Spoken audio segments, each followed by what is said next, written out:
नमस्कार मंडळी. आजकाल मला टाईमच नाही भेटत व्हिडिओ बनवायला.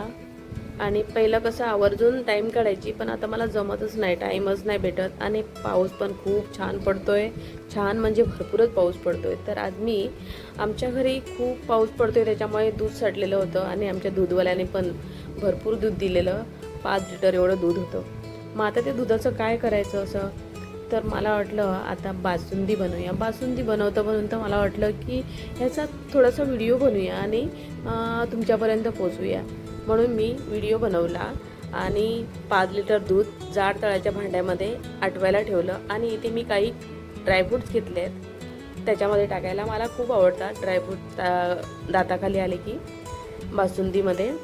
तर इथे काजू, बदाम, किसमिस असं काय काय घेतलेलं आहे मी, आणि वेलची. तर हे बारीक करून घेतलेलं आहे. आणि आता दूध आपलं आटलेलं आहे. आता त्याच्यात हे वेलची टाकून घेऊया कुटलेली, आणि त्यानंतर आपण ड्रायफ्रूट टाकून घेऊया.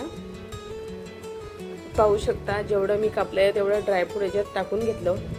आणि दूध आता थोडं एकदा ढवळून घेऊया. मस्त अशी बासुंदी झालेली आहे. ही पातळ दिसते, पण पातळ राहणार नाही आहे ती. फ्रीजमध्ये ठेवल्यावर जाडच होईल.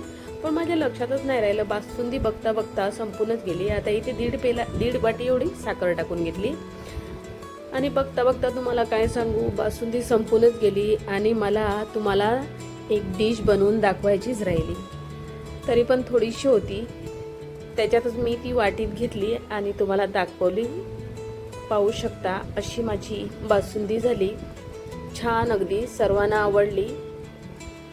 5 लिटर दुधाची 1.5 लिटर एवढीच बासुंदी झाली. आवडली तर लाईक, शेअर, सबस्क्राईब करा. धन्यवाद.